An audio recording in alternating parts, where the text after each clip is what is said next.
En Asie, deux pays sont particulièrement remontés contre la Chine et son nouveau barrage, l'Inde et le Bangladesh. Tous deux craignent pour leur approvisionnement en eau, et pour cause, le fleuve sur lequel il est construit poursuit sa route dans les deux pays, avec des noms différents.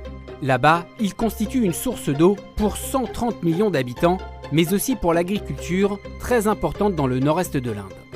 Si le fleuve provoque régulièrement des inondations, il est néanmoins indispensable pour l'irrigation et apporte des nutriments essentiels pour la fertilité des sols cultivés. Problème, la Chine n'est pas signataire de la Convention de 1997 sur l'utilisation des cours d'eau internationaux qui vise une gestion équitable et coopérative entre les pays, d'où l'inquiétude de l'Inde. The Chinese side has been urged to ensure that the interests of downstream states of the Brahmaputra are not harmed by activities in upstream areas. We will continue to monitor and take necessary measures to protect our interests.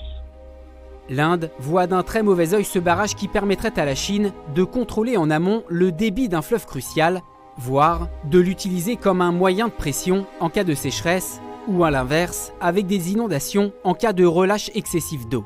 D'autant que les deux pays se sont déjà affrontés dans l'Himalaya en 2017. C'est une crainte vraiment qu'ont les Indiens, c'est que si les Chinois n'utilisent pas les armes des équipements militaires, ils aient recours à une forme de levier hydraulique pour faire plier les Indiens dans des négociations stratégiques, dans des négociations diplomatiques, sachant que cette arme de l'eau est utilisée par les Indiens eux-mêmes dans leur contentieux vis-à-vis des Pakistanais. Après, dans toute cette histoire, il y a beaucoup de fantasmes. Lorsqu'il est question d'eau, de barrages, d'eau transfrontalière, c'est un géographe du King's College à Londres qui s'appelle Danish Mustafa qui parle d'une paranoïa parce que souvent les risques d'aquabombe dont on parle, tout cela ne se produit pas.